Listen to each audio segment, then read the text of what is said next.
Bonjour à toutes et à tous, je suis très heureux de vous retrouver pour cette homélie du dimanche. Nous savons que le mot évangile veut dire bonne nouvelle. Alors, en quoi l'évangile de ce dimanche est-il une bonne nouvelle? De quoi est-il question?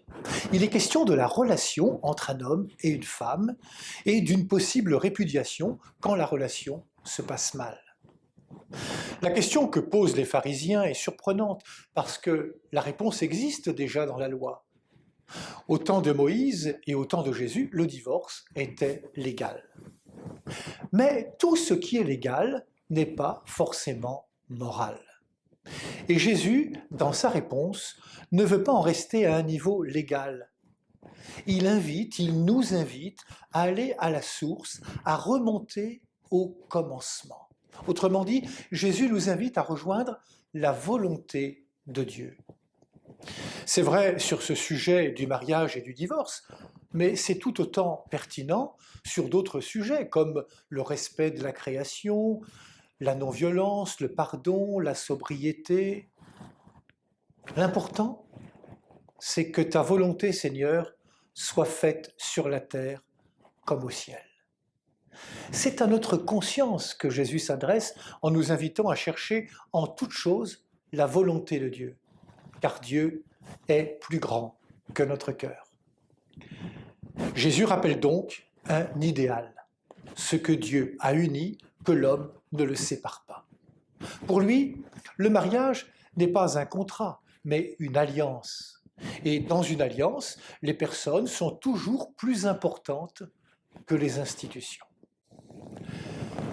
Jésus sait bien que cet idéal est difficile à atteindre. Mais en s'adressant à notre conscience, il s'adresse à notre liberté. En s'adressant à notre liberté, il nous éclaire au-delà des modes, des pressions sociales et des contraintes de toutes sortes, comme l'individualisme, la tentation de domination, la superficialité. Regardons Jésus quand il est confronté à des personnes qui s'éloignent de la loi et ne sont pas sur, comme on dit, le droit chemin.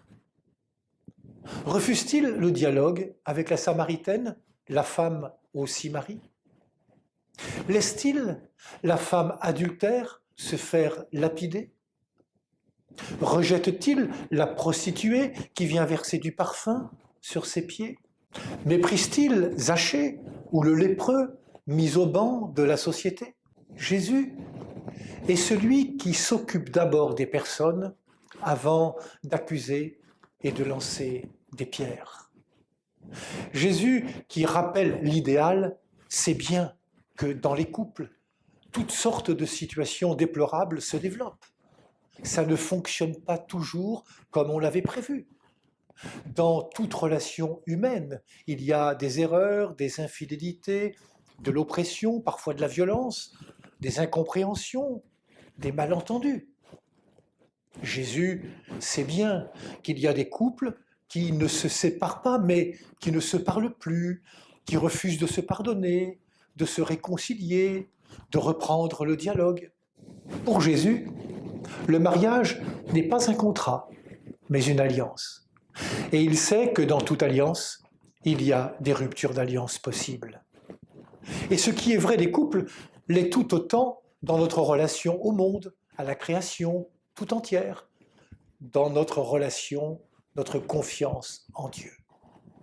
Seul Dieu vivant en nous peut rendre possible ce qui nous semble impossible.